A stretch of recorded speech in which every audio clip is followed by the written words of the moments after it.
Welcome to Lee Snyder Field, home of the INFC championships here for Saturday. I'm here alongside Lauren Montgomery. I'm Richard Stickney. We'll be doing the play-by-play here. Coach, we're going to talk about Bixby first and Coach McClure and his group of guys. What do you think is going to be the key for them on the ground or in the air? Well, it's Coach McClure. He's an old offensive lineman, OU Sooner, and he's got those offensive linemen coached up. He's proud of his offensive line, so I would expect it to be ground and pound on their side of the ball. Well, on our side, on the TYAA side, I've talked to the Coach Daniels and Coach Ross, and it's going to start by Quan Ross. I do believe number 5, their tailback, and he's what makes them go. I think that's what's going to be the tell of the ball game, physicality against speed. Now over to the other press box, and Don Rice will do the intro. Don, take it away. All right, ladies and gentlemen, introduce the players. First off, for the visitors, TYAA Red Bulldogs, number 1, Allie McCoy. Number 2, Dustin Spotwood. Number 5, Karan Ross. Number 13, Quentin Payne. Marvin Elliott, number 17. Leah Parker, number 20. Number 22, Aiden Guest. Number 24, Omar Washington. Number 25, Emmanuel Wortham. Gary Jackson, number 26. Anthony Smith, number 30. Mark Brother, number 33. Kevin Yarborough, number 39. Number 40, Adam Williams. Number 25, Christopher Hathorne. Kamari Timmons, number 50. Brandon Banks, number 55. Davion Turner, number 63. Orion Williams, number 93. James Kinder, number 95. Your TYAA Bulldogs.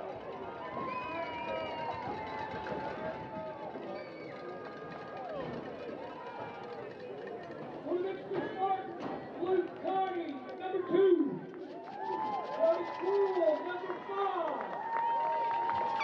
Evan Maxey, number 6. Number 7, Brody Duffel. Number 15, Cornell Gosby. Number 15, Trey Pauley. Number 16, Luke Edwards. Evan McClure, number 17. Derek Brown, number 24. Ethan Riddle, number 25. Gary, number 28. Joshua Bingham, number 31.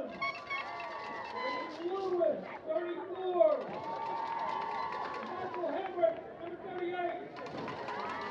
Daniel Cornick, number 40. Coffey, 42. Steele, number 27. Oh, yeah! Rocky,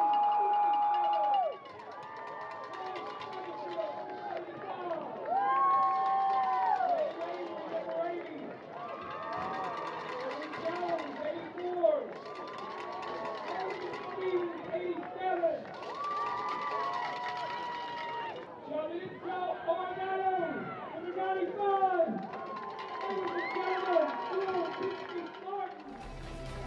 Okay, Coach Montgomery and I will be back here shortly with first quarter action here in the 6th grade title game. Stay tuned.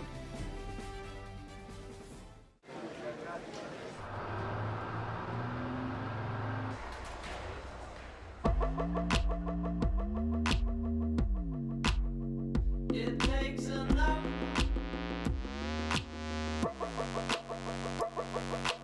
Down the line. Good morning. We're America's #1 sporting goods store, and we're always open. Every season starts at Dix.com.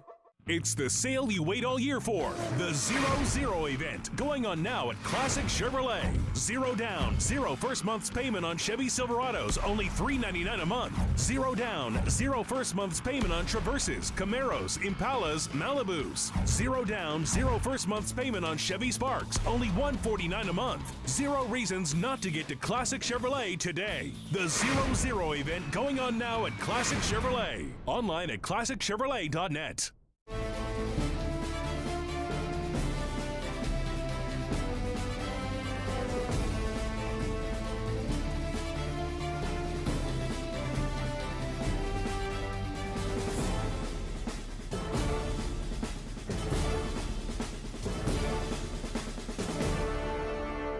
Welcome back to Lee Snyder Field for our 6th grade championship alongside Coach Montgomery.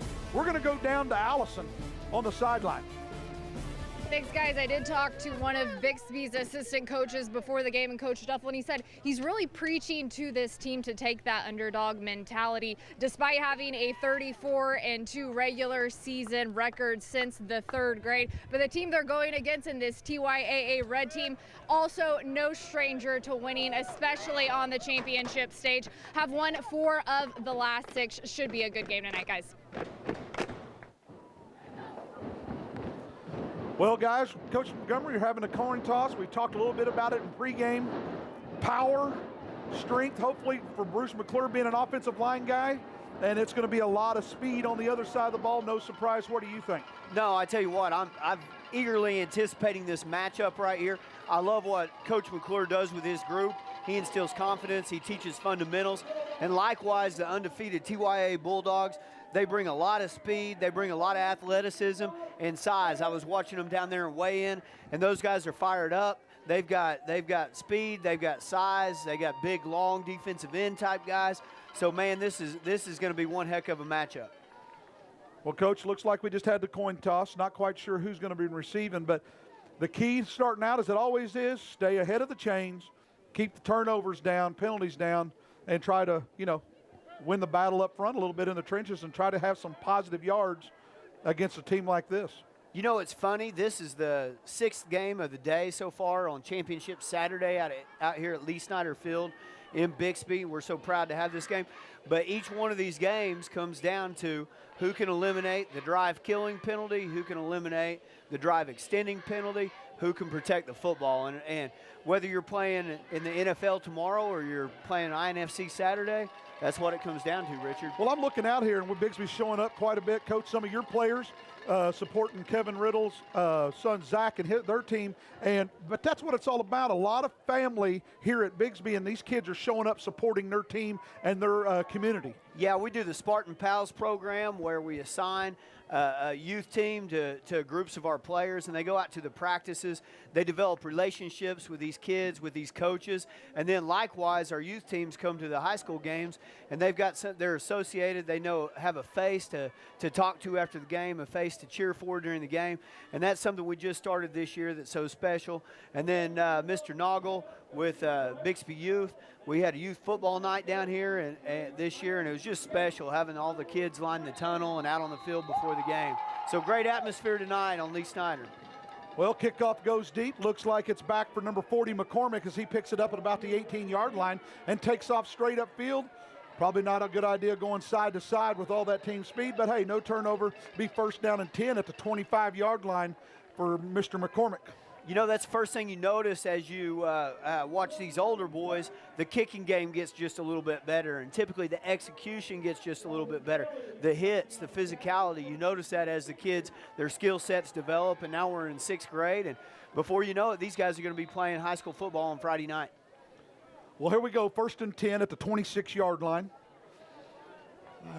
Number 2, Luke Carney will be the quarterback. He's in the gun. To the right of him is number 13, Cordell Goldsby. Hand off to Goldsby, around the right side, found a hole, and he's going to be running around the right side.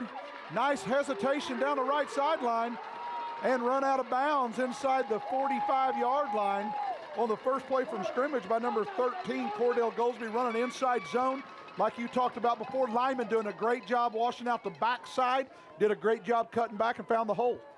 And just like we talked about, in pregame, Bruce, he knows what he's doing with those big guys up front, and Goldsby's just an explosive back, as you saw right there, and give him a little bit of crease and a little bit of know-how out of these offensive linemen up front, and we're going to see a bunch of that.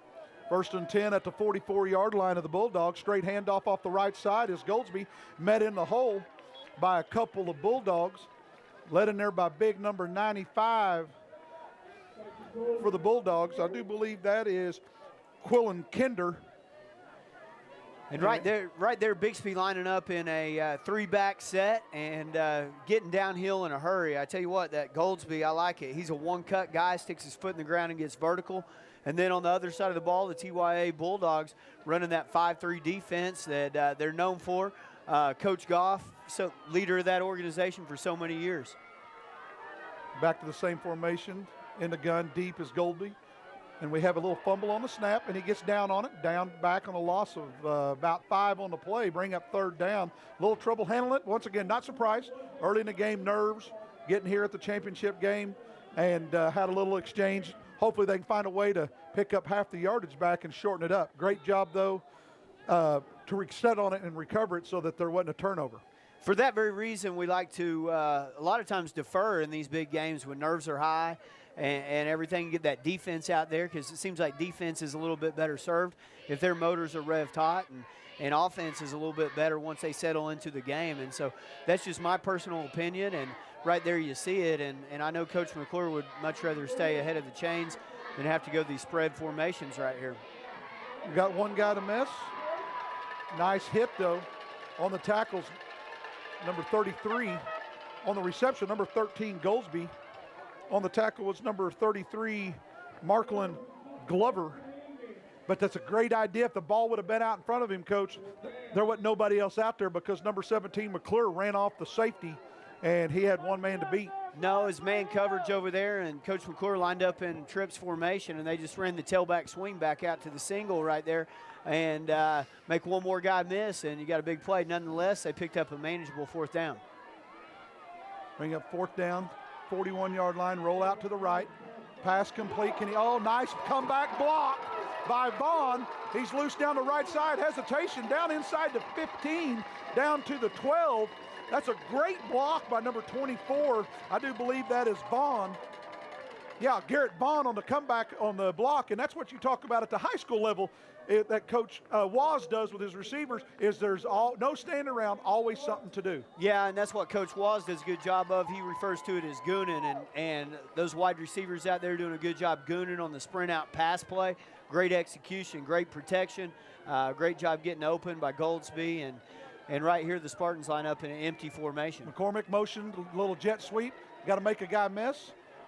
And right there, number 50, we talked about him in pregame, Kamari Timmons, showing up right there with his great speed and length and size. Kind of hard to get outside when you have a bookend like that, Richard. Well, we're going to bring up 2nd down and 10 from the 12-yard line of the Bulldogs. Bruce is doing what he wanted. 3 minutes, over 3 minutes already gone off the clock. The way you shorten speed is keep them off the field. And now we're running a little heavy package, 2 backs to the left.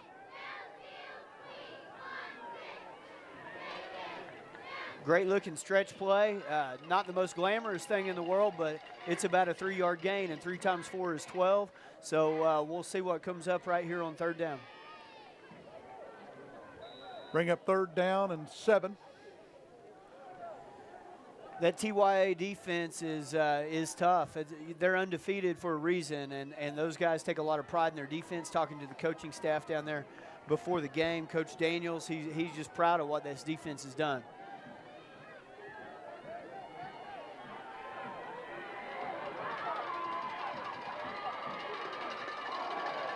Brought down by number 17. That's Robert Elliott. Running him down in the backfield. Right there, empty formation. Luke Carney drops back. TYAA, the Bulldogs bear down the front, which means a 0 and 2-3 techniques, covering the guard. Got good pressure on him, flushed him from the pocket, and then brought him down. This brings up a critical 4th down situation, and most of our youth teams, have to go for it because it takes a while to develop that kicking game. And there's so many variables in that kicking game when it comes to snapping, holding, kicking on a place kick. We got 4th down at the 10-yard line. They can still get a first down inside the 2. Man in motion. Pass is high. There'll be a turnover on downs. I like the idea. Cleared out the right side for the slant. Pass intended for number 47, Gavin Steele. Now we're going to see the turnover and downs, but great job. They still took off almost 5 minutes. Now we're going to see what the defense does, and the Bulldogs will take over 1st and 10. Gavin's still going to be a good player. His older brother Corbin, a varsity player on the Bixby Spartans football team. Very good family, very, very positive. Love being around them, love watching them play. We tried to catch him on the slant there, incomplete, but like you said, I like the idea. And 4th down and 7, that's where you got to go. Brings up 1st down for the powerful TYAA offense, lining up in unbalanced formation. Well, that was Evan McClure, Coach McClure's son, number 17, as a defensive end, as he does a great job of squeezing down, making sure he kept that outside leverage so they couldn't bounce it, and turned it back inside.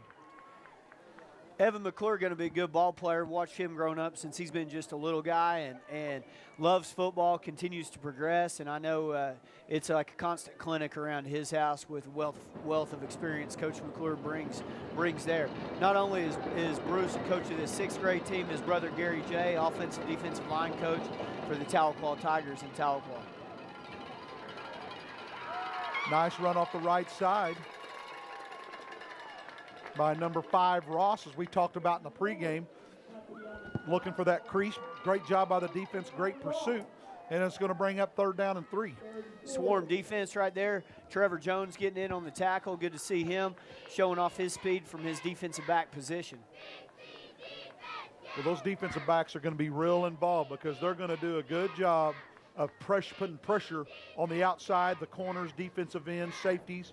As long as if they can continue to play good like they have been all year, it'll be in for a good ball game and see who wins that edge battle. Well, and they're critical in the run game, like you said, in the edge battle, because early on it looks like TYAA is looking to stretch the formation and line up in some unbalance. And big defensive stop right there.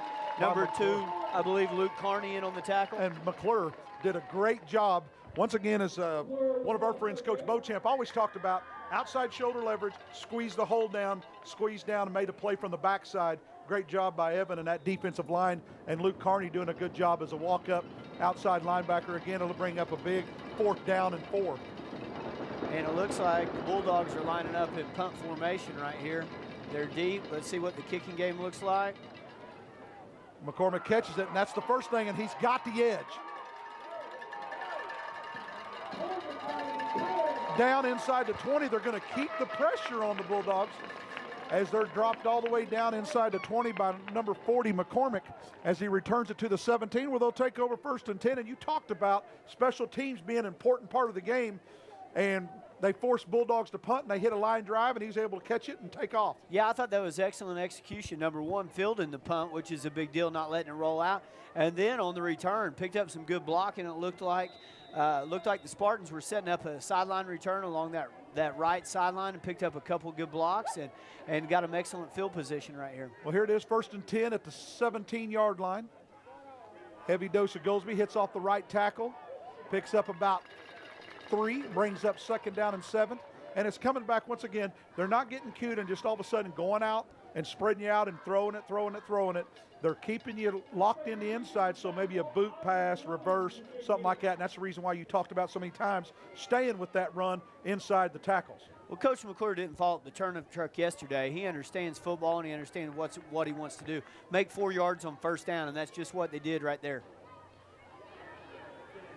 Bottled up right there. Great play by the TYAA defense. It's tough sledding in there in the middle. And once again, we call his name. Kamari Timmons is just a freak inside from his defensive line position. Also in there on the tackle looked like was number 33, Markellen Glover. And that'll bring us to the end of the 1st quarter. Coach, kind of what we expected. Everybody feeling everybody out. Bixby's doing a great job of controlling at least 6 minutes of that 8 minutes in time of possession, which you understand the importance of it. Sometimes the best way to have a great defense against a team like this is have a great offense and control the ball. Well, guys, that'll be the end of the first quarter. All tied up at 0 here in our 6th grade championship between TYAA and Bixby. Stay tuned. We'll be right back.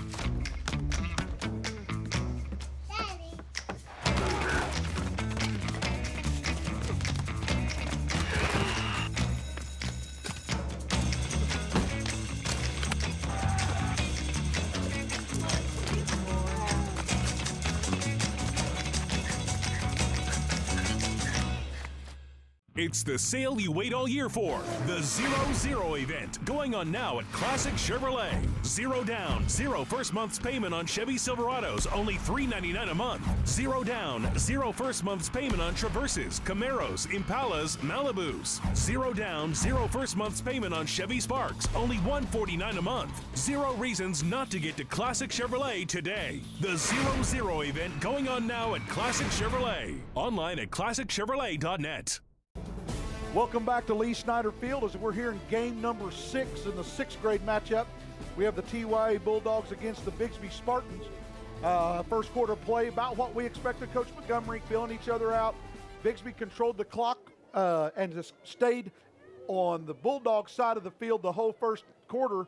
Coach, anything you see that you might twerk or anything or tweak around or anything? Well, 2 things that I noticed. I noticed the Goldsby, number 13, the running back for Bixby is quite the slasher. He's very good, and then the ability of the Bixby team to throw the football, that may come up big right here, just like it does right here on the naked bootleg. Touchdown. Great job. We talked about the bootleg. We talked about the keep everybody in tight.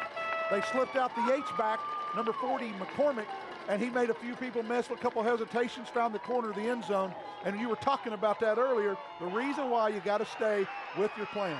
Yeah, you know, you notice that Bruce continued to pound him. The Bixby Red team did such a good job of running for 4 yards. And pretty soon, that defense pins their ears back, and that naked bootleg comes wide open, and you'll see it. They hit number 40 right there, Sam McCormick, and he does a good job showing off his legs, just like he did on the punt return to get him in this field position for the touchdown. And let's see the extra point. Extra point is good. Now, the difference here in INFC compared to high school or school ball is you get 2 points for the extra point, and that could weigh in huge as this game goes on. You know, I'm very impressed. Just a complete team right here. The Bixby looks to be able to play great defense, to run, to pass, and then they've shown that they're good in the kicking game too. Very well coached, very disciplined football, and what we're seeing in these championship games is that it comes down to the teams that are the most disciplined. Because let's face it, if you get to this point, all the teams got really good athletes. Oh, no doubt about it.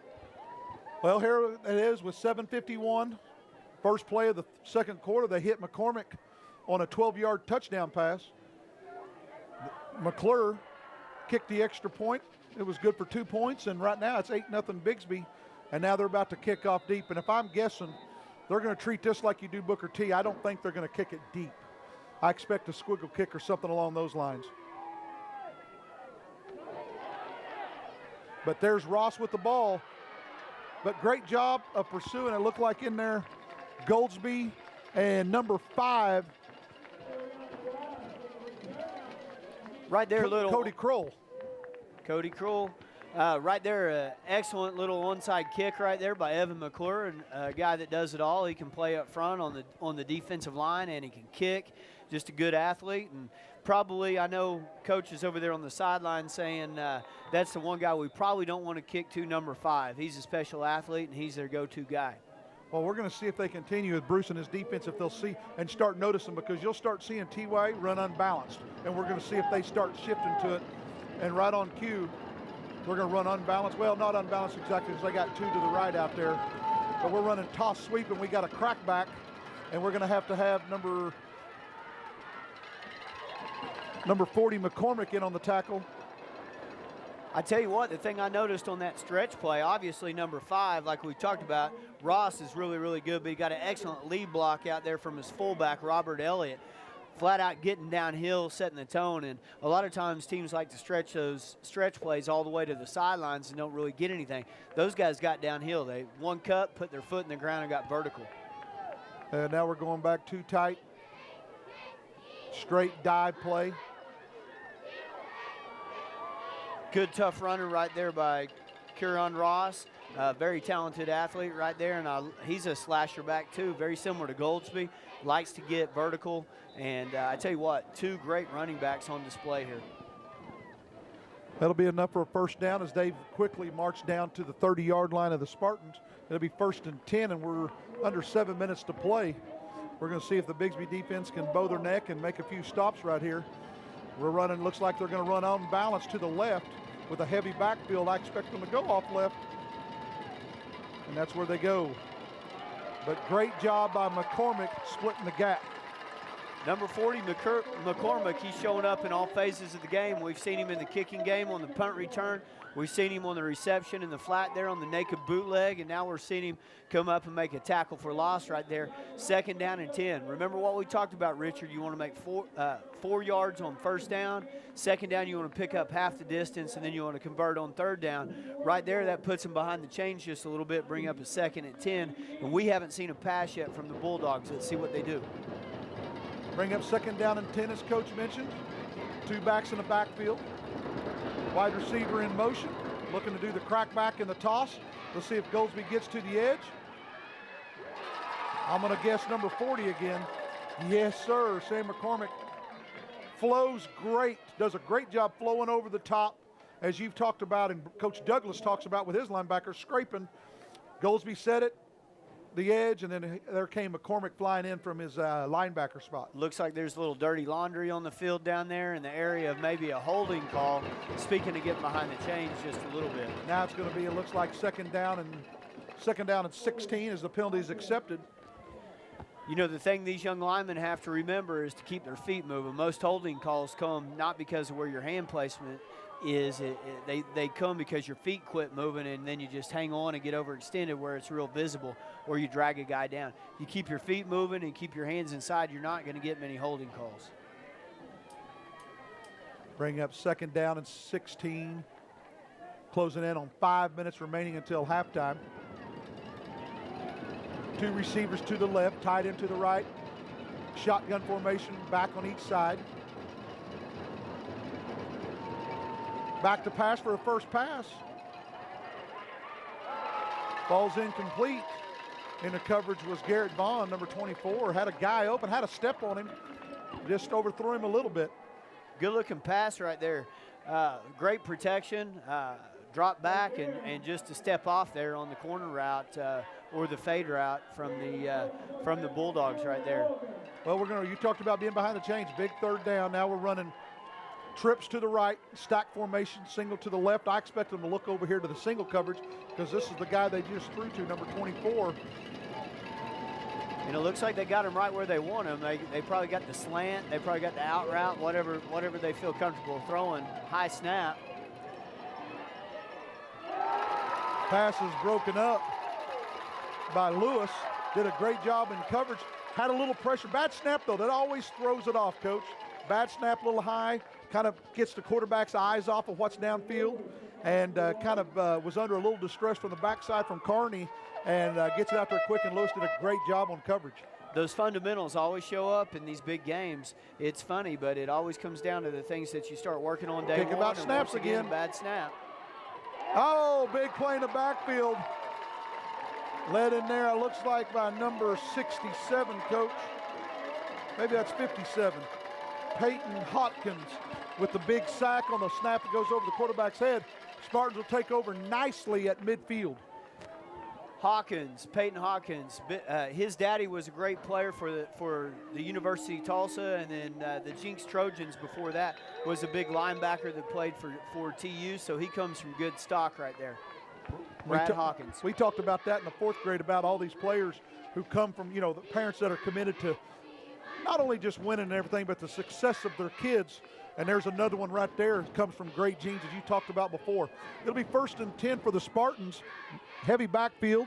Straight handoff to Goldsby. Off tackle. Looks like we got a flag on the play on the backside. Looks like maybe encroachment right there on the defense is what I'm seeing. That's what Hale's pointing at. Yeah.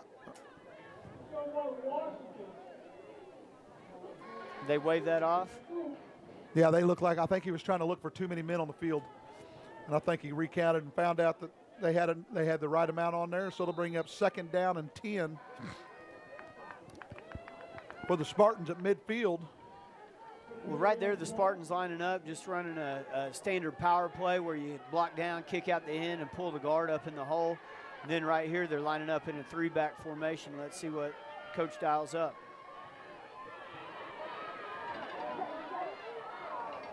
Nice job by the defense, led in there by big number 93. That would be Corin Williams with a nice pursuit from that defensive tackle spot, just slid on down the line of scrimmage like he's taught and took care of the cutback, as you talk about all the time. Yeah, Lennon and Kelly Goff that have run this organization for so long, they've definitely got a vision, and they make that vision known with all their coaches, that they're going to teach fundamentals, teach these young men right from wrong, and teach them how to play football. And just an example of fundamentals right there. Instead of running straight up the field, see toss sweep away, and he retraces straight down the line and ends up making a play from the backside. And, you know, some of your best defensive linemen make the majority of their tackles from the backside, being unblocked, chasing, just straight effort plays. Looks like we had an injured player. Looks like that was number 50 that you've talked about so much today, Coach. Well, let's hope that young man is going to be okay. That's Kamari Timmons, and he's kind of the heart and soul of their defense, and it looks like he's just shaking up a little bit and is probably going to be okay. Well, we'll have 3rd down and 10 when we come back.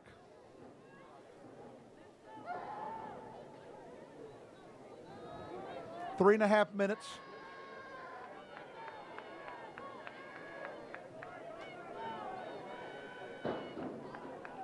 Just about to set the ball ready for play, and the Bulldogs having to do some shuffling of their lineup right here to get the right personnel out there, and it looks like they have it settled in.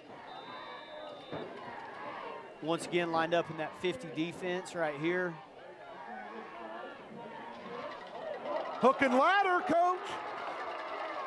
Mike Rogers special. Made a few guys miss. Nice run, Coach, down inside the 15. This is what it's all about. They're pulling everything out, and they have got the Bulldogs backpedaling.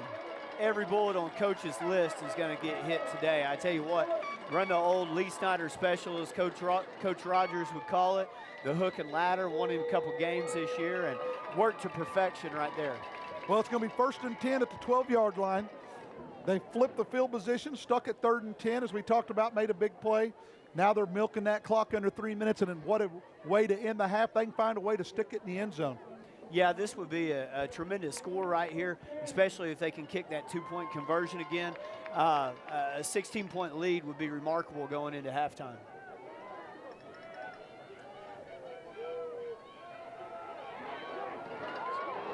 Got a block, yes sir. Got around the right side. Touchdown, Spartans, number 40, Sam McCormick on the little reverse play. And great job blocking up front, and they have definitely got the Bulldogs backpedaling. What a great play. What a great sweet play.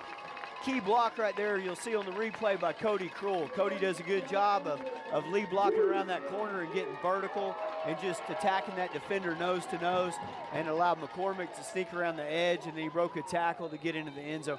Great play, great drive set up by Coach. 2 minutes, 33 seconds. There's time left for the Bulldogs to score right here, but we got us a great one right here.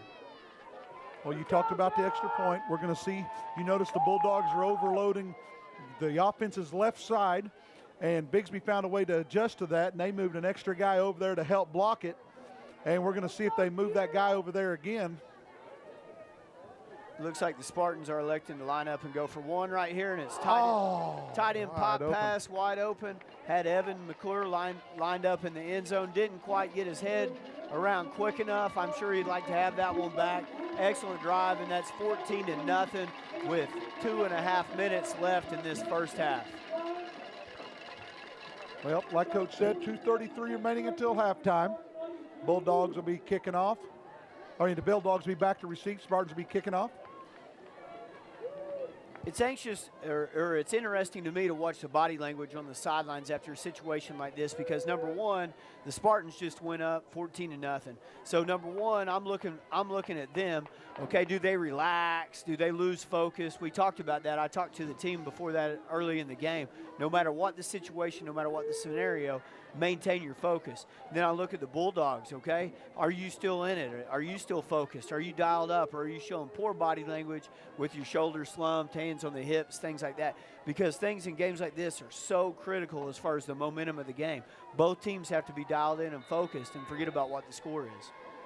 McClure's back to kickoff, does the onside little pooch kick. Goes straight out of bounds, though, and it'll be 1st and 10 for the Bulldogs at the 45-yard line. But here's the key, as I've said before, no return.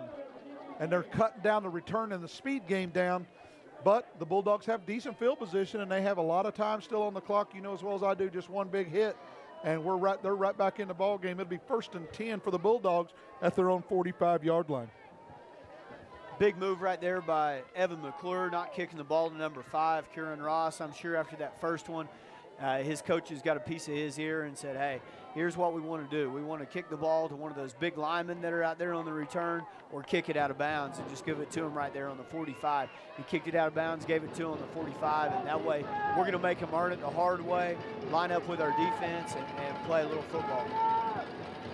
Straight power off the right side, hand off to number 33. As he picks up enough for a first down, looks like right out of the chute on the carry. Clock management will be important right here. 2 minutes and 27 seconds is a lot of time, but going to be forced to run it most of the way, so they better get the next play called. Pickup of about 6 on the play. Looks like Oliver on the carry. It'll bring up second down, and we'll call it 2nd down and 5. I expect them to run the same play again. Oh, this time they go the other side. Nice job by Lewis as he maintains his edge, as we've talked about before, leaving that outside shoulder, and did a great job stringing it out. The Bulldogs really trying to stress that defense by lining up in overload and unbalanced formations right there with lead backs, creating extra gaps, and it's cool to see the way the Spartans are adjusting, stemming the line over one man when they see those looks. Good communication, good coaching on both sides of the ball. Looks like we lost a shoe down there.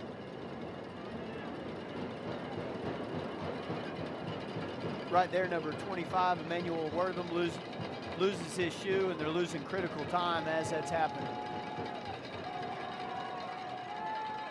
Oh.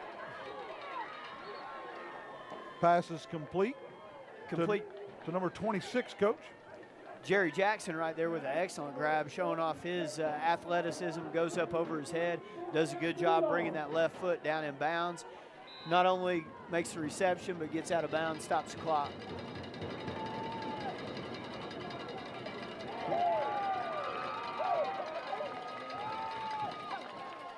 Good lead play right there. Number 47, Gavin Steele, comes up from his safety position, makes a stick right there in the hole. That was a violent hit. You could hear it from all the way up here in the press box. Well, Bulldogs are going to take a timeout. They're at it'll be bring up 2nd down and 7. Now, Coach, you're over in the Bulldog huddle. It's 58 seconds. I think they've got 2 timeouts left. What are you thinking right here? Are you still sticking to the run game and pound it inside? You looking to get to the edge? What are we thinking?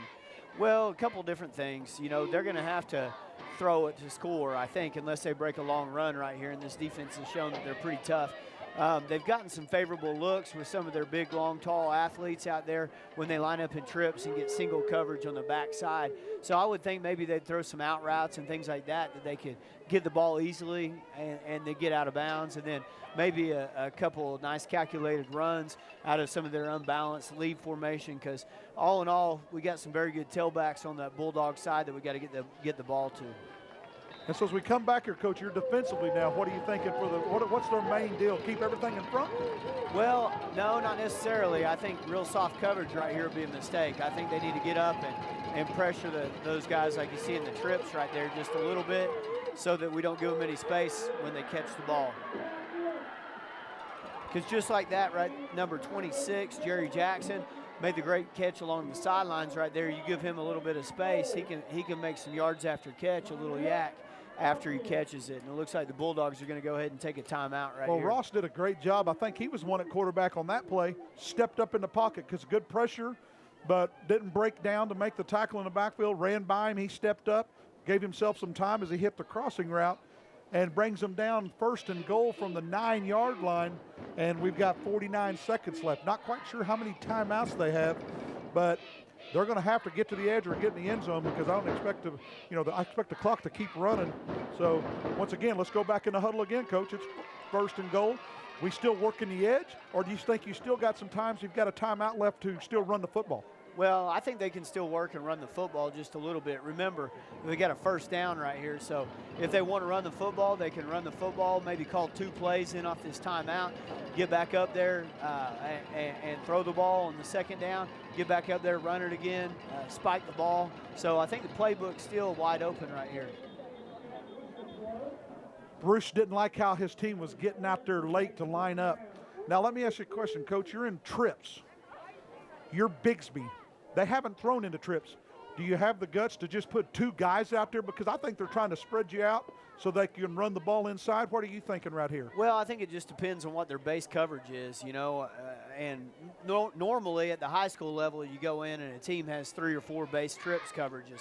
Sometimes the team only has 1, and I would expect maybe at this level, in 6th grade football, you got 1 or 2 trips coverages, but I think you kind of got to go with your bread and butter and how you normally defend the trips, and most good defensive coordinators will have several pressures based out of that.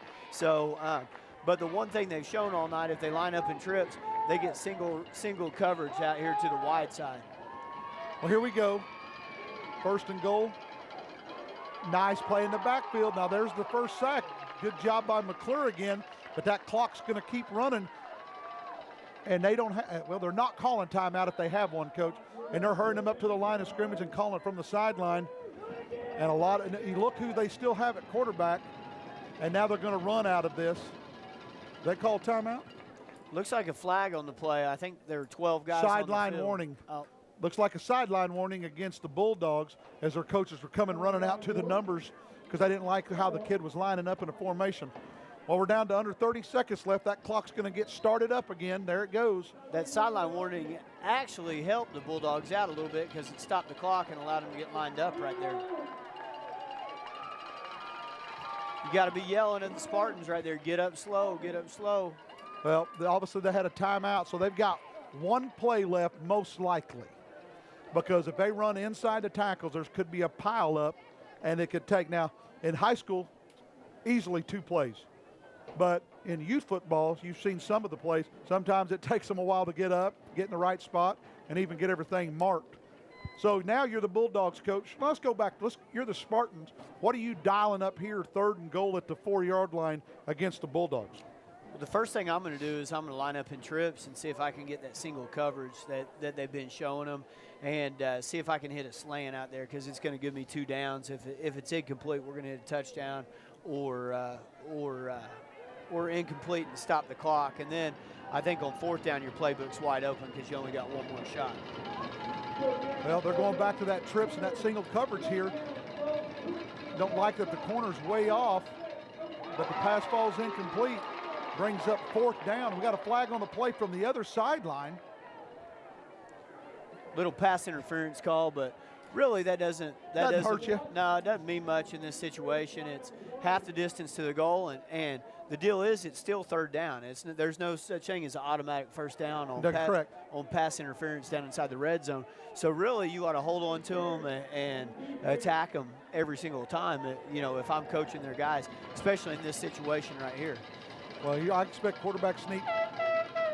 Yeah. Well, the Bulldogs did a good job answering right before halftime. Yeah, I think that's excellent. They did a good job with their clock management, used their timeouts wisely, took shots to the end zone, and then right there, the playbook's wide open. They went ahead and ran the quarterback sneak in the end zone. Very good play, and that score is big going into halftime. Well, now even bigger is the extra point.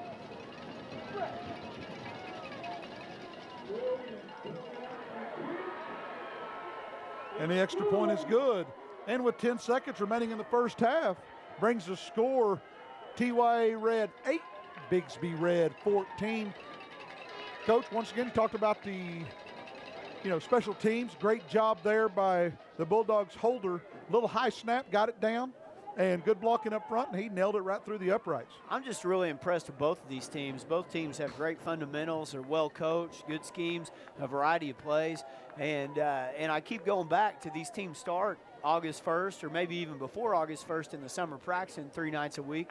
And there's a lot of hours put into this. There's a lot of time, effort, blood, sweat, and tears that go into this game right here. And so when you see the guys, the celebrations after the game or the tears after the game, you understand why if you've been around the sport for any time at all. Well, you talked about how long they've been going. Understand, their season's still going, and half the high schools in the state of Oklahoma have been done for a week. Yeah, half the high schools in the state are doing layups and double legs right now, and these guys are still playing. But all these extra games and extra practices are critical. Nice kickoff deep by McCormick. Just hold on to the football. That's a good job. Nice coverage by the Bulldogs. But once again, not really hurt. Just don't want to turn the ball over. Bulldogs will get the opening kickoff of the third quarter as we come back, and maybe they can go down and answer that touchdown with another one. Timeout Bixby. And the reason Bixby took the timeout right here in INFC rules, middle school rules, JV rules, after a kick, the ball is immediately marked for play and the clock starts running. It's to keep these games running as scheduled and on time. And so just a little bit different than high school rules where the clock would actually start on the snap. And so coach has got to be aware of that, because if you're waiting to get your play call or whatnot, and there's 3 seconds like that, you can really get caught in a bad situation. So I would expect a play right here out of the Spartans, because if they weren't going to run a play, they could have just let the clock run down to the quarter. Well, I'm going to ask you, that's going back on that. Are you really wanting to do something that might put you in a bad predicament after they just scored and not, just let the clock run out and let's regroup and come in at second half? If it's me, I'm taking a knee on it, and it looks like that's a formation, which I'm surprised they took timeout, because the clock should have just started. Yeah, that's the call. I was kind of looking for maybe the fake knee play that we saw earlier in the year out of UCLA.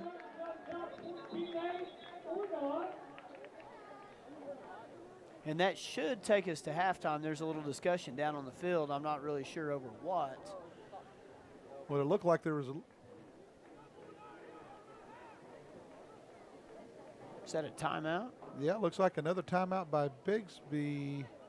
Not quite sure. Now, let me ask you this, because I have watched nowhere near as many INFC games as you have, Stick. But is this a situation where maybe they're trying to get certain players a couple extra plays? Yeah, it's a good way to get your plays in. That's why they're calling timeout. Gotcha. And what's the minimum number of plays? 7 plays in 6th grade and 7th grade. And see, they ran out a bunch of kids, and now they've got – Bruce did this – now that you brought it, Bruce did this last week. He called 3 timeouts before halftime to get their plays in, and that's a good way to get in a couple plays and have your full team loaded, ready to go for the second half. Coach, what we kind of expected, Bixby's done a great job, jumped out early, give a lot of credit back to the Bulldogs to answer the drive, and they've made the score 14-8.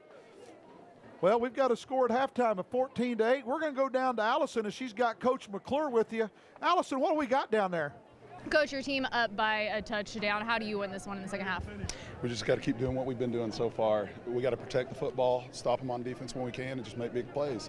Championship games are about big plays. And championship games, this team, a lot of these kids have played together since the 3rd grade, haven't seen this stage yet. What's this moment like for you and these kids? Oh, it's been great. I mean, and that's what I told these guys before the game. It's just have fun. You've earned it. This is the first time we've been here, but just soak it up, because it doesn't happen very often. Thanks so much, Coach. Guys. Great job, Allison, down there. We're going to go to halftime. We'll be right back. Stay tuned, as we'll have the cheerleaders coming out soon. This is 6th grade INFC Championship Saturday. Stay tuned. It's the sale you wait all year for. The 0-0 event going on now at Classic Chevrolet. 0 down, 0 first month's payment on Chevy Silverados, only $399 a month. 0 down, 0 first month's payment on Traverses, Camaros, Impalas, Malibus. 0 down, 0 first month's payment on Chevy Sparks, only $149 a month. 0 reasons not to get to Classic Chevrolet today. The 0-0 event going on now at Classic Chevrolet. Online at ClassicChevrolet.net. As a mother of 3, I've seen the positive impact sports have on kids. At Dick's Sporting Goods, we believe everyone should have the chance to play. And if cost ever gets in the way, that goes against everything we believe. So we're stocking new gear at lower prices and introducing the best price guarantee. If you find a lower price from a competitor, we'll match it. Because it's not enough to offer you the best gear. We need to offer it at the best price.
Moss is always going to help out. And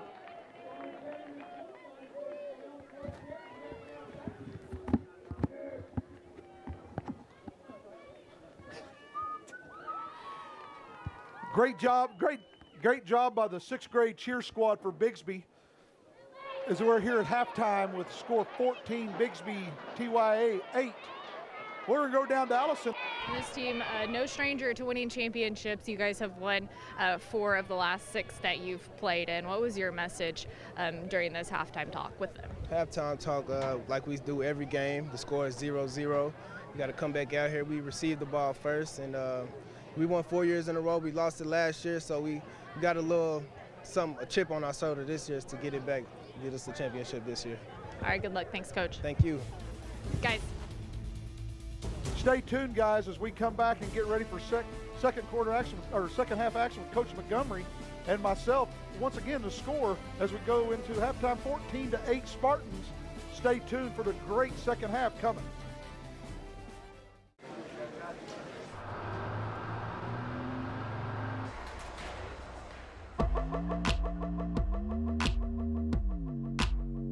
It takes enough.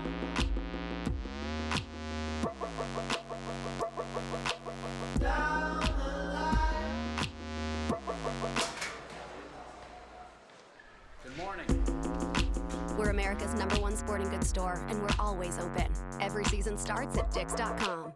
It's the sale you wait all year for. The 0-0 event going on now at Classic Chevrolet. 0 down, 0 first month's payment on Chevy Silverados, only $399 a month. 0 down, 0 first month's payment on Traverses, Camaros, Impalas, Malibus. 0 down, 0 first month's payment on Chevy Sparks, only $149 a month. 0 reasons not to get to Classic Chevrolet today. The 0-0 event going on now at Classic Chevrolet. Online at ClassicChevrolet.net.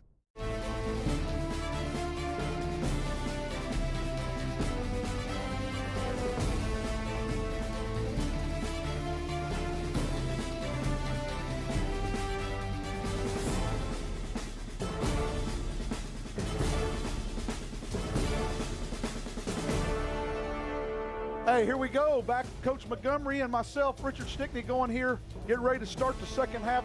Coach, we expect along the same lines as what we had the first half? Well, I would. This is a very good football team, two well-coached teams. It's almost kind of a little chess match. You see both teams setting up some plays. You know, I like what we saw out of the Bulldogs there, you know, lining up in some different formations, trying to get some favorable matchups. And then on the other side of the ball, you see the Spartans offensively pounding with power inside zone, I think in an attempt to set up some play action and some of their trick plays. Oh, they got lined up. And they got on the onside kick, what they're looking for. Now they just stole a possession. As we've talked about before, how possessions are so sacred, especially in a championship game, and they just stole a possession on the onside kick. It's been pretty consistent. There's only about 3 possessions and a half in these INFC games. They go by so quickly. So to steal a possession like that is huge for this Spartans football team. And this defensive stand right here for the Bulldogs is going to be critical. Are they going to come out with slumped shoulders, bad body language, or are they going to come out and bow their neck and hit the Spartans in the mouth? Shotgun formation, handoff to the Goldsby kid, and he hits off right tackle. Nice job down inside the 40. Once again, did a good job on the back side, Coach, or on the play side, washing everything down the middle, and then he hit the hole hard. Interesting defensive adjustment right here by the Bulldogs. They've been in a 50 defense, and then now they've almost gone to an even front with a standing up, number 40, Ivan Williams up inside. Well, nice job right there, led in there by number 7, Mr. Duffel, as he did a great job washing out the blitzing linebacker. Looked like they had a trouble, the Bulldogs, getting that extra player on there to go to the 5-man front, Coach. No, yeah, excellent job by the offensive line picking up the stand-up right there. And you just don't have any leverage right there with that stand-up guy, and I feel like the Spartans are understanding that, and they're able to get up under his pads. He's slippery and hard to maintain a block, but they're making the tackle for 3- and 4-yard gains, which I know the Spartans are very more than happy to get those 4- and 5-yard gains per snap. They have found, Coach, I think they've called the same play 4 out of 5 times. If it's not broke, don't fix it. What do you like it about that offensive line up front for Bixby right now? Well, they're getting underneath the pads, and the even front seems to be easier for the Spartans to block right here. And the offensive line is really kind of having their way with that Bulldog front defensive line. Well, right on cue, Coach, they changed out of it, and the quarterback ran the zone keeper this time, and it looks like he picked up enough for a first down. And right on cue, they changed defensive fronts and they blitz, and guess what happened? Then they ran the quarterback and pulled it, and there was a huge hole there for him to pick up the first down. Just a methodical drive right here, and you'll see number 40 having trouble getting lined up and just jumps in off the edge, and Goldsby making a great cut in. You can tell that the Bulldogs are misaligned right there, and cuts it back on the backside of the line, and just a great wash on the inside zone play from the Bixby Spartans, and that brings up a second down and manageable at 6 yards.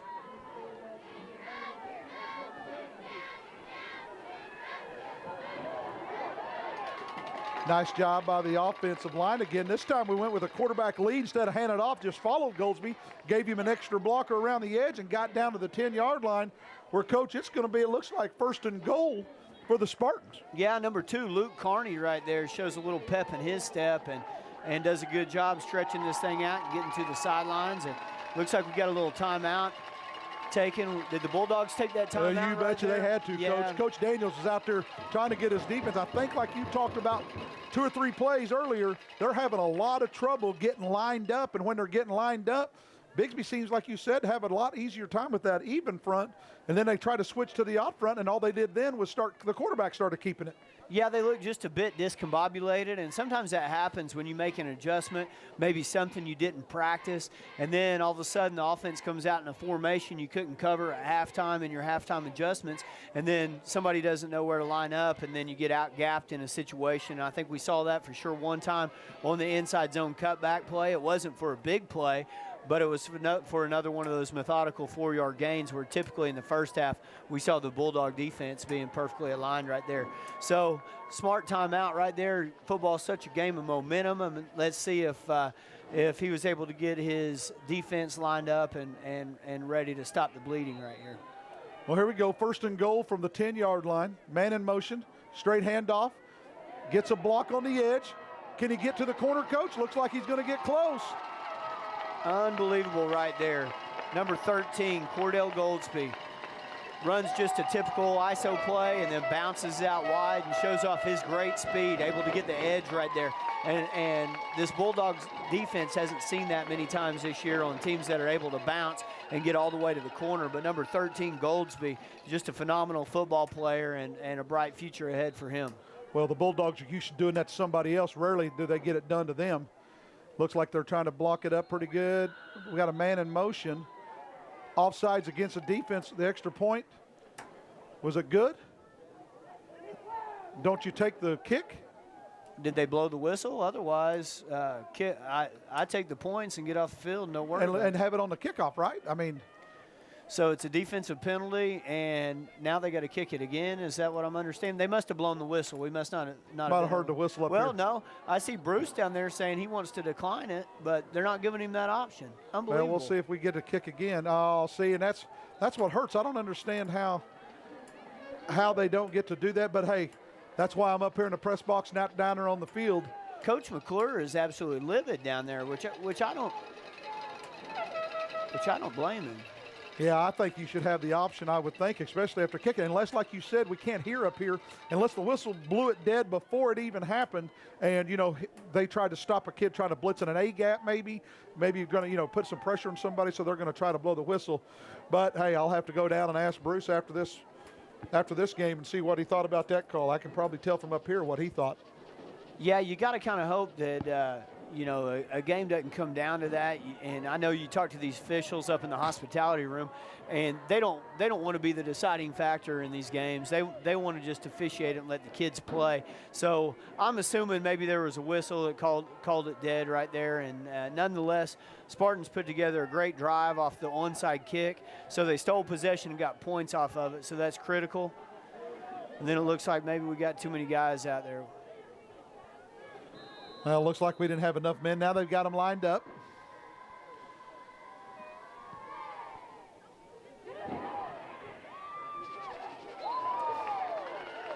I'll tell you this, the Spartans have definitely come out hitting today. Goldsby getting it done right there on special teams, too. Number 5 was trying to shake loose Ross, and Goldsby just put his laser beam focus on him and blew him up. What a great tackle, and the onside kick had trouble handling it again right there. I don't blame him for going right back to it after the success they had the first time. Well, it's going to be 1st and 10. Bulldogs gain the possession. Clock's running. Under 6 minutes left in the third quarter. 20-8 Spartans. What do you think here, Coach? Is it still too early, right, to go away from your running game? Oh, certainly. There's a lot of football left to play, and I think right here, if the Bulldogs are smart, they're going to get 3 possessions. Nice cutback, and we just talked about, got him blocked. Nice cutback, and they answered in one play. It's all right back in a ball game again. And if they can find a way to make this extra point, they're going to close the gap big time. Great block out here at the wide receivers. He just flattened the corner. And number 25, Emmanuel Wortham right there running the stretch play out of the right side. Just excellent speed, makes a cutback. And got a key block. I didn't quite catch who the key block was from out there off the right edge, but it sprung him.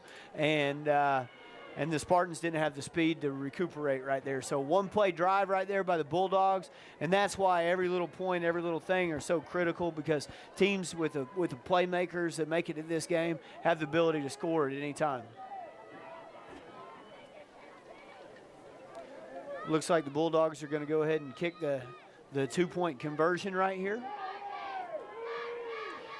And that brings us to a 1-score game. High snap.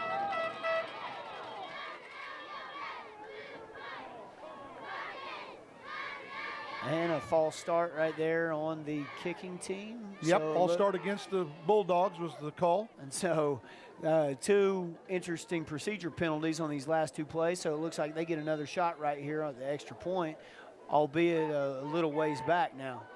So it becomes that much more difficult.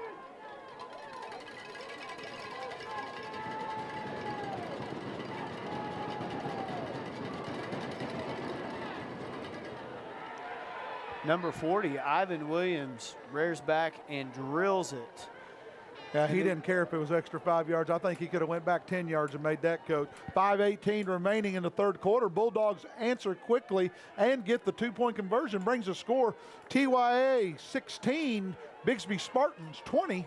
And as we're about to start with the kickoff here, Ivan Williams with the linebacker build, reminding you a little bit of Sebastian Janikowski on the kick. And as you said, Stick, he drilled it. He may have been good from about 30 yards. So that kicking game may prove to be critical in a game like this, and it's a 4-point game just like that. well, Bixby has shown they can move the football. They got to keep staying with what they're doing, keep the off tackle, inside run, zone read by the quarterback, keep all that playing. And no reason to panic on their end either, because I'm sure the Bulldogs weren't expecting the Spartans to score 20 points. There goes Goldsby with the return. And he returns it out to the 36-yard line. Great return by Goldsby. As be 1st and 10 for the Spartan. Looks like he was brought down, Coach, by number 17 and number 13. Number 17 is Robert Elliott. We've seen him just a little bit. Number 13, Quentin Payne. Two good guys on that kickoff coverage unit who are taking special teams seriously. Coach Bohannon runs our special teams here, and he likes to call it special forces. It's an honor to be on that, and you got to take a lot of pride because, as we talked about earlier, championship games, special teams, turnovers, penalties, always comes down to those things. Well, here we go. 1st and 10 at the 36-yard line. Heavy backfield. Two tight ends. Direct handoff back as he cuts back. Nice job by Goldsby. Ball's on the ground. Ball's on the ground, recovered by the Bulldogs. And just like that, 2 plays, 3 plays, and the Bulldogs are right back here in a position to take the lead in the game. Well, you're talking about now we're going to see how Bixby reacts. Are they going to slump their shoulders? Are they going to bow their neck? How are the Bulldogs going to react? Are you going to, as you've said before, and I've seen you with your offense at the high school, are you going to take a shot here as long as their heads are down and maybe try to, take it on the turnover and take a quick shot down the field? No, you're exactly, and I tell you what, I see the Spartans rolling in the big dogs. Number 15, Trey Pauley, just a dominant defensive lineman up inside there, and they're rolling him in. So they're expecting run game right now. I can tell you now.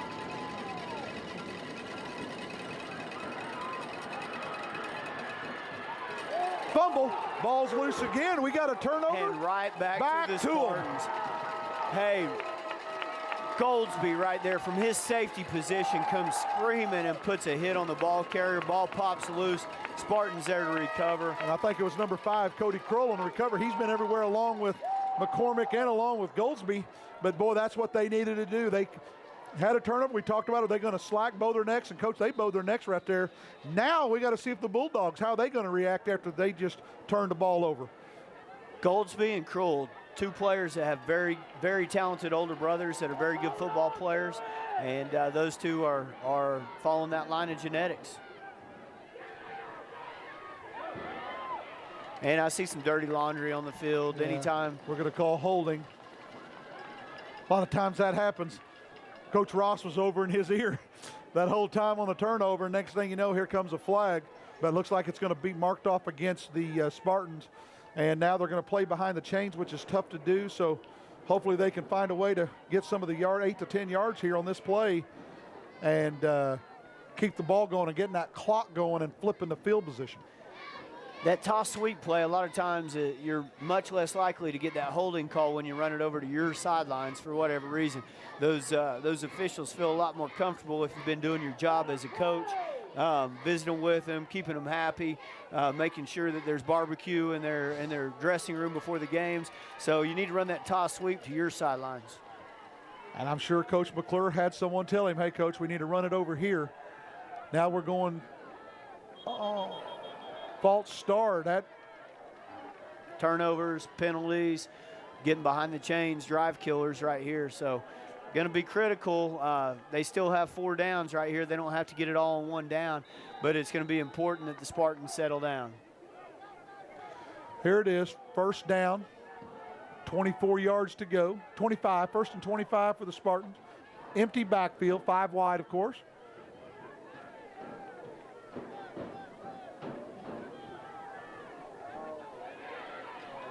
And the Spartans, or the Bulldogs, sniffed that one out, number 40. Yeah, number 40's been all over the place. Ivan Williams, he's been big in the kicking game. He's been big on offense. He's been big on defense. The Spartans right there trying to sneak a tunnel screen up in underneath. Good thought right there, thinking that the Bulldogs were going to pressure the empty backfield, but they're really just playing base defense, and there was nothing there on the tunnel screen. Couldn't get a lineman out to block number 40, Ivan Williams. So we're going to have second down for the Spartans and long. Just don't turn the ball over. Maybe have to punt it down, but just try to get some of the yardage back here. Safe play here. And there's have you seen the flip flicker work twice, Coach? The old hook and ladder. And he's right down to the first down, Coach. Have you seen it work? I've seen it work once. I've seen it work once, but twice. I tell you what, it is a Lee Snyder special, and it is Lee Snyder Field. Coach Rogers is smiling. Now my question is Coach Rogers is smiling. He's sitting at home watching this game on the television, and he sees a Lee Snyder special, and he is fired up. Worked 2 times in the same game. Now, Coach, not only does he have to have protection to throw it, then you got to catch it. Then you got to catch it and know to toss it. And then what do you got to do at the end? You still got to catch it. I haven't watched all of the Bixby Reds games, but the way they're executing that, I have a sneaky suspicion they've run that more than once. I'm going to say I've seen it once or twice just this year. Now they're going back to the straight ISO play up the middle. Good blocking up front. We're going to keep here's the key. When we're back inside our 20, we're talking about Bulldogs are pressuring. We had them the tunnel and ran right into the coverage. But then they bust that one out. Now it's 2nd and 7. Field position is starting to flip. But the clock's now working in their favor as we're down to 2 minutes left in the third quarter. 2nd down and 7. Split out left. 1 wide receiver. 3 backs in the backfield, and the gun is Carney. Hand off to number 13, and he's going to work the edge. Great job of great vision to understand not just run it to the sideline, Coach, but just to put his foot in the ground and go get what he could get. I tell you what, those blocking backs right there, although those guys don't get the ball very often, occasionally they'll get a naked bootleg, but they are doing a great job understanding the scheme and blocking down the field. And the Bulldogs are back into their 50 front right here, and I really think that's what they feel comfortable with. Number 55 doing a great job getting penetration right there, but Goldsby was just out of his reach. Brandon Banks had great penetration from his nose guard position. But what did that lineman do, though, Coach, like you talked about? He ran his feet, so even though he was running upfield, he ran with him, and then Carney was smart enough to do the cutback. Yep, exactly. You just got to stay hooked up right there, and sometimes you get beat as an offensive lineman, and this brings up a critical 4th down situation. Well, what do you expect here, Coach? Hard count. That's what I'm thinking, too. Play discipline, get them a hard count, see if they can get them leaning, and then I'm expecting ISO off the right side. And he stuck his nose in there and got the first down, just what you're looking for. I tell you what, Goldsby's going to make a great running back for Bixby High School one of these days. The way he slams that ball up in there inside, he makes one cut, and he's violent. Seems like a really, really tough kid, too. Al, you talked about 2 sport kids. There's another one. I get to fortunate I umpire a little baseball, and out there I get to have him. He plays shortstop for his major travel team. Tremendous athlete in all phases. And baseball, as we've talked about before when we were off the air, I expect to see the same thing out of this young gentleman on both sides of football and baseball. Excellent run right up inside on the dive play right there. Spartans just grinding away. And remember, 2 and 3 yard carries are just fine by the Spartans right there. That's going to bring up a 2nd down and 8 situation. It's going to take us to the end of the quarter. Talk about running the clock. They don't have to snap the ball, and it's going to be 2nd down and 9 when we come back in the 4th quarter with what a great ball game as we've had all day today. 1st grade all the way through to the 6th grade game. 20-16 Spartans. They've got the ball. 2nd and 9. Please stay tuned. We'll be back for more action in the most important 4th quarter to see who we're going to crown 6th grade 2017 INFC champion. It's the sale you wait all year for. The 0-0 event going on now at Classic Chevrolet. 0 down, 0 first month's payment on Chevy Silverados, only $399 a month. 0 down, 0 first month's payment on Traverses, Camaros, Impalas, Malibus. 0 down, 0 first month's payment on Chevy Sparks, only $149 a month. 0 reasons not to get to Classic Chevrolet today. The 0-0 event going on now at Classic Chevrolet. Online at classicchevrolet.net. As a mother of 3, I've seen the positive impact sports have on kids. At Dick's Sporting Goods, we believe everyone should have the chance to play. And if cost ever gets in the way, that goes against everything we believe. So we're stocking new gear at lower prices and introducing the best price guarantee. If you find a lower price from a competitor, we'll match it. Because it's not enough to offer you the best gear. We need to offer it at the best price.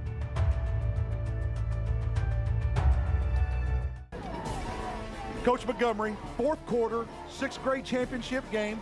Bixby 2nd and 9. If you're Bixby, you just came out of that timeout, you're in a great situation. What are we saying to our kids right now as we come out and start this fourth quarter? Finish this drive. Get points on the board, guys, and this is your game. Make it a 2-score game right here, and there won't be that much time on the clock for them to get back in. Honestly, what I would expect to see here is maybe that bootleg that they scored on earlier. They've got them primed and set up for it, to be honest with you. Well, here comes a heavy dose, nice block, and he worked the edge. Now we're going to see if he stays in bounds, and he just runs over, like you talked about, violent on the finish, and learns and understands you don't attack the middle of a body, attack a shoulder. You know, he reminds me a lot of the University of Tulsa's running back, Shamari Brooks, a young freshman from Union who has been such a good player and has been a good player here in the INFC championship games right here. But he makes one cut and he gets vertical. And had the opportunity to coach quite a few really good running backs in my day. And the ones like this, you just know are going to be special. Well, you just keep it getting a couple yards, Coach, and Carney on the quarterback keeper brings up a very critical 4th down and 2, but it's 4th down and 2, and it's manageable. 4th down and 2, quarterback keeper and the quarterback sweep right back there. They're lining up quick. Now I'd expect the hard count maybe. Nice job by the defense up front as they turn them away, Coach. And they had an idea that was coming because they had the meat in there. Number 95 and number 93 just swallowed up the blockers. Quillen Kinder is an enormous human being. I tell you what, he's going to be a complete space eater when he gets in high school. What a great looking football player.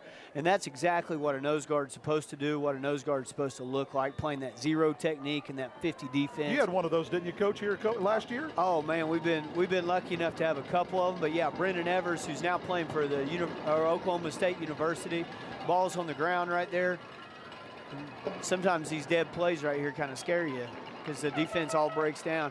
But, yeah, no, the nose guard is a game-changing position, and it's so fun to watch those guys work. And when you're running a 50 defense, he's in a head-up zero. And if he's driving that nose guard 2 yards into the backfield, there's really not much a defense could do. And we saw it right there on the 4th down and short situation when they bowed their necks and stopped Bulldogs, really making a play when they have to have it. Well, also it keeps them off the linebackers.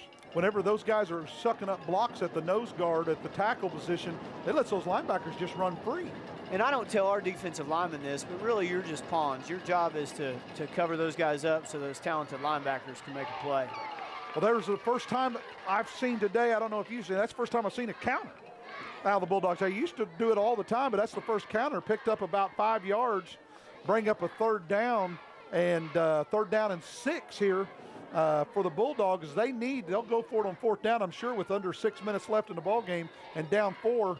But that's the first time I've seen them bring the counter back. I love the call right there, the way they've been ground and pounding the ISO up inside. I think the counter's a great call. Maybe catch those linebackers getting their eyes in the backfield and flowing over the top and get some angles right there on the counter action. Well, here we go, full backfield. Looks like the wishbone. Barry Switzer would be happy. 3rd and 6, straight handoff in the backfield to Ross, and he's got great blocking, and he's out the gate, Coach. Somebody left it open, and he's down the sideline for a touchdown. Speed kills, and just like that, they get the short edge out of the full house backfield. I see a flag down over on the sidelines, I think, maybe a sideline warning. I can't quite see, or maybe I'm just seeing things, but I think the touchdown will probably stand. I think maybe that's a sideline warning. Let's see what the call on the field is.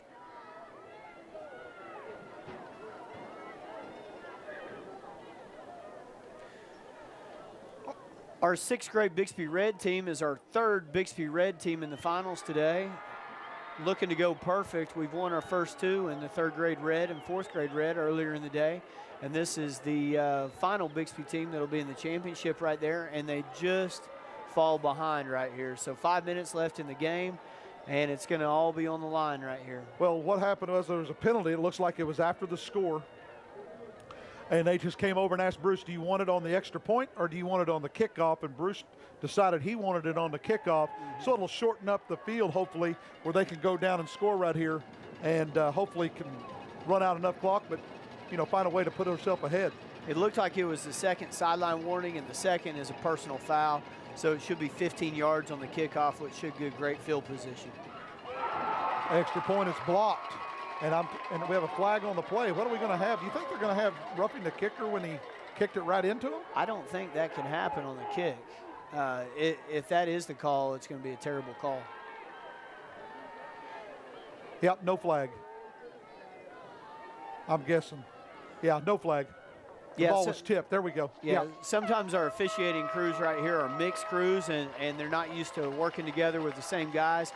You know, what we're seeing now, a lot of times on Friday nights, the crews all have headsets, and so they're able to communicate easily right there.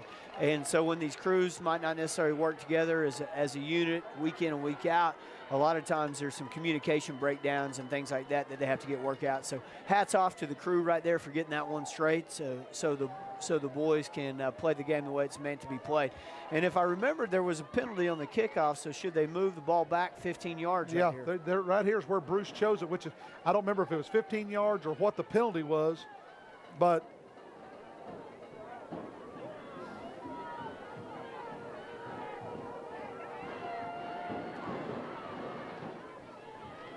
looks like Pete Knutson, the lead official down here. He officiates on Friday nights. He's making them go back to the 25-yard line. So it was a 15-yard penalty, and that's a position changer. But like we've said before, we've seen this guy boot it, and maybe if they somehow mishandle it back here with McCormick or Goolsby, you know, it'll work out okay.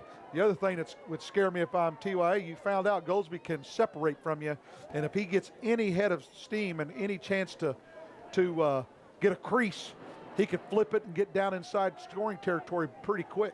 Yeah, there's speed on both sides of the ball.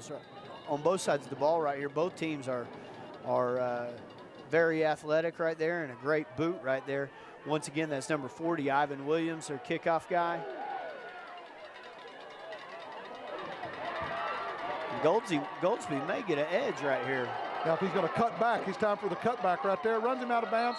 Nice job. Late hit. Ooh, Coach, I think we had a late hit on number 40 as he was back on the blue. And I'm going to wait to see what the call is, but it looked like a late hit over here on the sideline. Looks like it may be offsetting penalties, and they replay the down. We have flags back here, too. I'm sorry, I didn't see the flags back here. Looks like we got holding back here, and it looks like we got a late hit down here on the sidelines. And so I bet both penalties offset, and they make them re-kick. That's just a guess, though.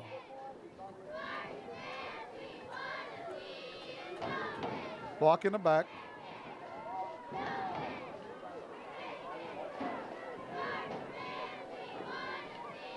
Nope, looks like they're going to mark it off probably from here.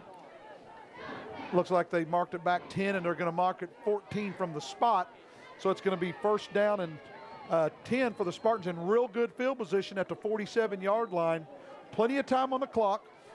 I expect the Spartans to keep doing the same thing, Coach, that they've been doing the whole ball game. I think so. Plenty of time to operate it. They just got to execute. I know Coach Daniels has given number 40 a little piece of his mind over there for giving them. They gave up excellent field position on the late hit over there on the sidelines. And the Spartans coming to the bootleg right there, and the quarterback elects to keep it. And it's going to end up being a real positive play right there. Well, you talked about 3 or 4 yards at a time. On my BA education, your Sand Springs education, last time I checked, 3 yards at a whop, 4 times 4, that's a first down. Yeah, we're going to have to rely on those educations, which, you know, we like to refer, and I think we both got Northeastern educations, which a lot of people like to refer to as Harvard of the Hills. Exactly what we are, and we're Redmond.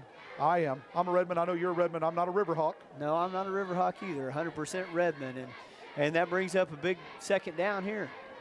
Man in motion to the right, 2nd and 7. Hand off to Goldsby. Got a nice little block on the edge, but the safety came and filled up nicely. But we got a flag on the play.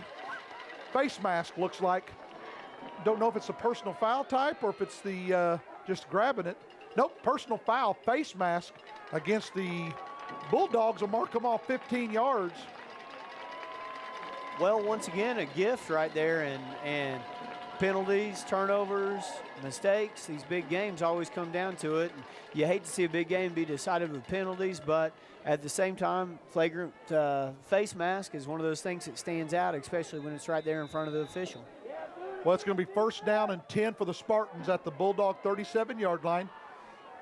2 receivers to the right, 1 to the left, 2 in the backfield. Looks like we have movement on the offense. Yeah, we're going to turn around and get 5 yards right back. Been a lot of penalties here in the 4th quarter, Coach. Yeah, I think it's a close game. Maybe nerves are settling in. You got a 2-point ball game, and that's absolutely critical.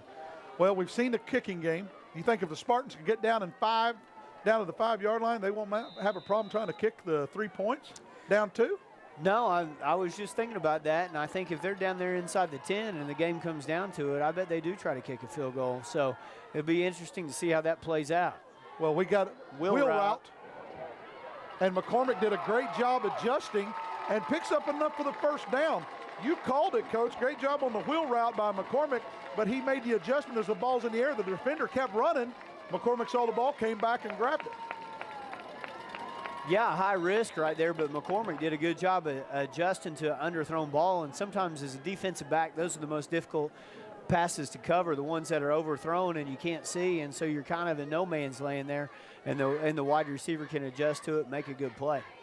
Well, Coach, there's a lot of people watching this ball game. They're sure. I mean, the Bulldogs have brought a lot of people over. Bixby has a lot of people in the stands. Shotgun formation, Carney rolling out right, almost intercepted.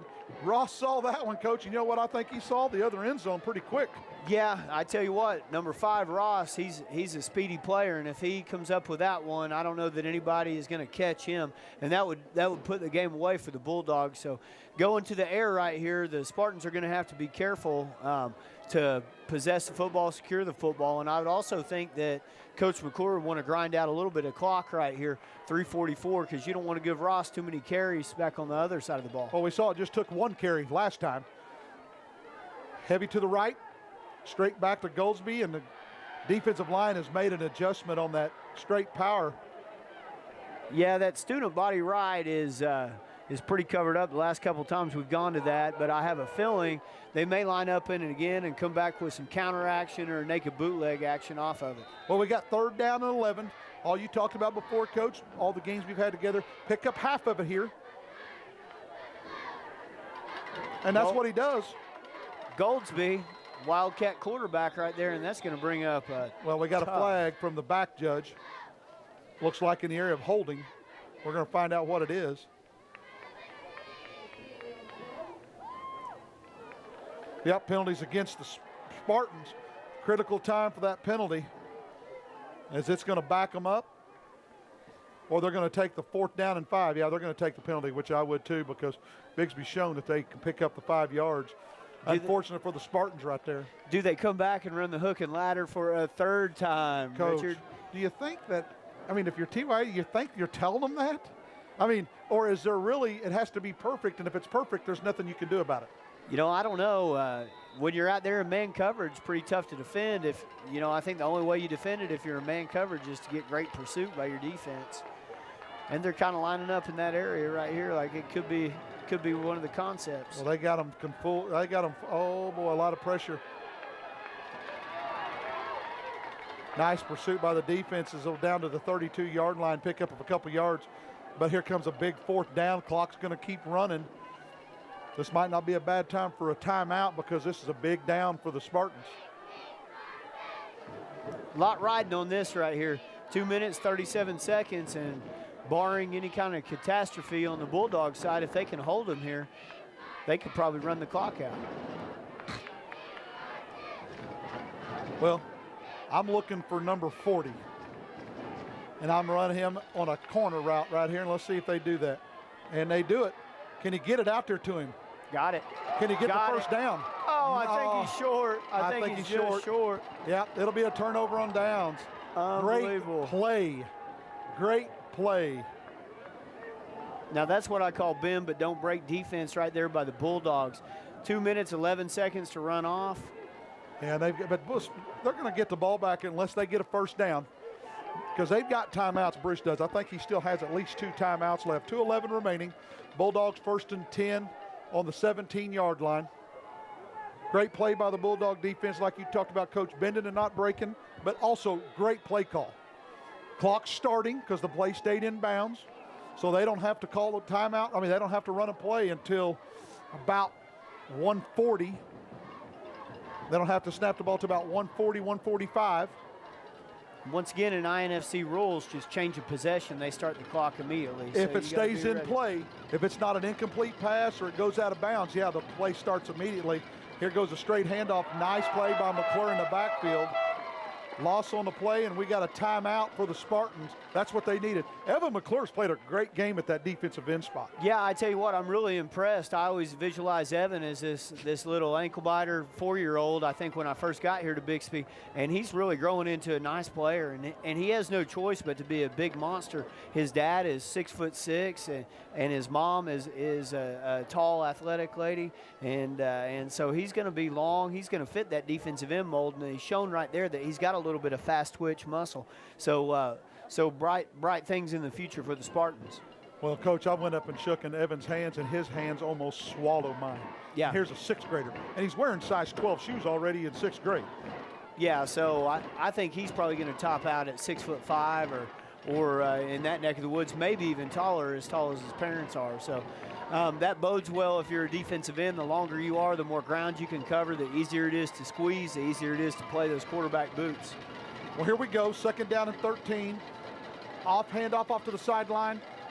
Great job by the Spartans, and guess who was in there on the tackle again? Evan McClure. Evan McClure. Yeah, Evan McClure again has played. We have another timeout by the Spartans.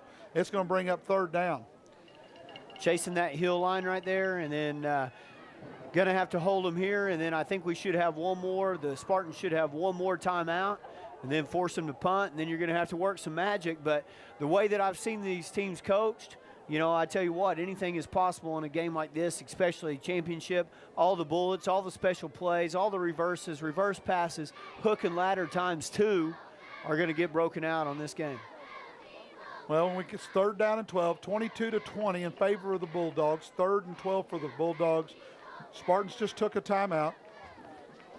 I'm guessing, and of course, you know, I've been proven wrong many, many times, but I'm going to say that they're probably going to keep the ball on the ground and make the Bixby burn their last time out and not do something and put it in the air and have an incomplete pass and let them have a timeout and save it and then forcing them to punt. No, I think that's a smart thing to do, and you don't want to put the ball in the air and risk giving up a pick six or anything like that right here. I think you got to play smart, defensive, Bill Snyder, Kansas State football in a situation like this. Well, here goes, I'm guessing Ross gets the ball. Surprise. Made them cut it back inside. Great job by the defense. Nice job holding them, bring up 4th down. And their last timeout used by Bixby, minute 32. Great defense in crunch time when you have to have it. I'm so impressed with this Spartan team and what they're doing, and even more impressed at the second half that the TYAA Bulldogs have had. I know Coach Daniels must have given those guys a great talk at halftime, and we've seen some of the adjustments that they've been trying on both sides of the ball, but big plays really have been the story here in the second half. Well, they heard him talk at halftime when he was talking to Coach. They've won 4 out of the last 5. They got upset last year, but they've won 4 of the 5 state INFC championships. So they've been here. We didn't expect them to go away when Bixby jumped out early 14-0. You didn't expect them to go away, and they've showed the character. They showed the fight that it takes, bow in their neck in certain situations, not getting down when they could have easily. And that's why we're here at 22-20 with 1:32 left. And you think they're going to punt it to Goldsby? I don't know.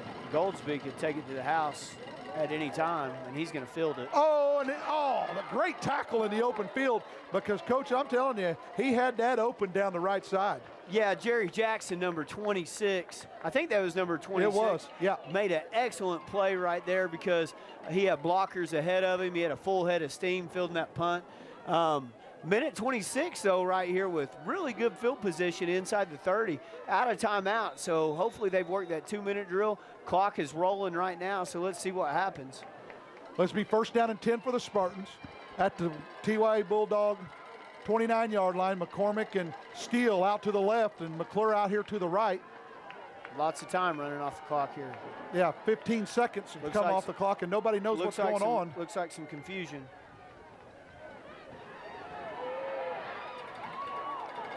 I think he came down with it. No, pass ball's incomplete.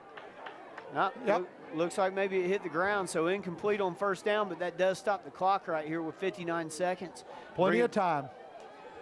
Now, Coach, here's what I'm thinking, and I'm looking at what they're doing. They're coming back. You think they could lose Goldsby and faking like he's blocking and sneak out of there because, like you said, they're in zero coverage, and they could run him off, and he could run for a while. Yeah, you're exactly right. They could sneak him out on a check down or maybe even a tailback screen if they have that in their playbook. Those linebackers better keep track of where Goldsby's at because they're going to try to get him the ball. Pass is intercepted, come up a little short, couldn't get it back there to him. A lot of big plays in this game.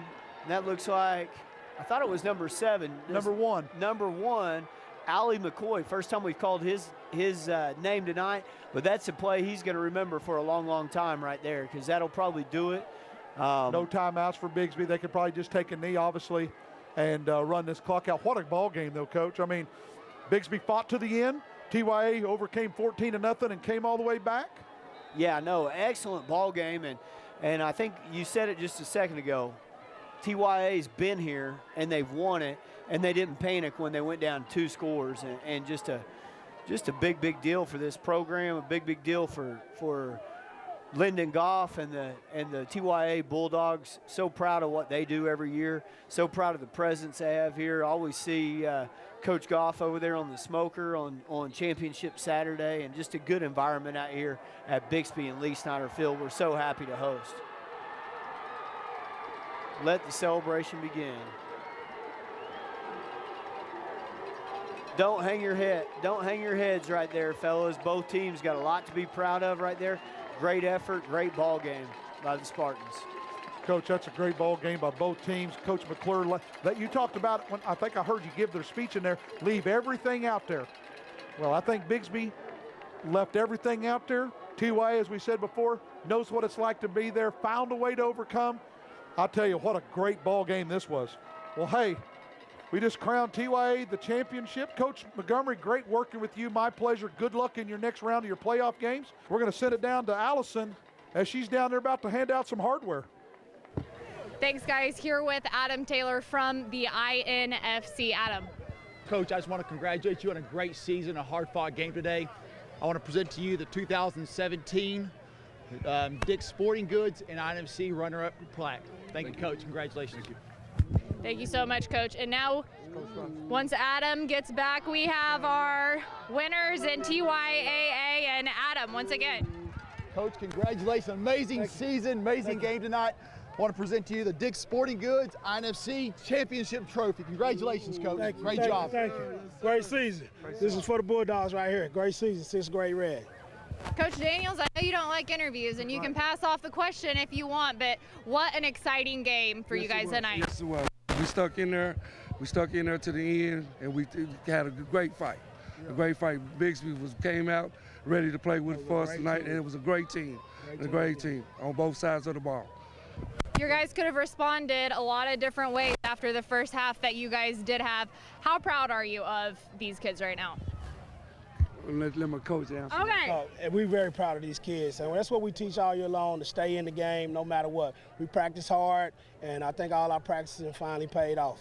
And we played against a great team today. What can we say? It was a great team we played against. Well, hey, thanks, Allison, down there with the coaches. Great ball game here. Final score, TYA in the 6th grade, TYA Red 22, Bixby Red 20. Interception late in the ball game. Let's recap what we've had so far today. It's been nothing but great ball games all day. We started out early this morning. 1st grade, we had South Tulsa 21 over Claremore 7. We followed up with Stillwater, who gave up their first touchdown but still found a way to hold on 12-6 over TYA White. We followed up with a 20-7 win by Bixby Red over BA. followed fourth grade Bixby Red 13-7 over Edmond, as they've only been in INFC, I think, 3 years and made their first championship run. Followed again in the fifth grade, TYAA White 6-0 last year, went into 5 overtimes, expected a good game, 6-0. And of course, we finished up here with the sixth grade. Stay tuned. We're going to be coming right back here for the last game on the championship day. We have Owasso Red against Union Chrome. Stay tuned. We're going to finish up this ball game.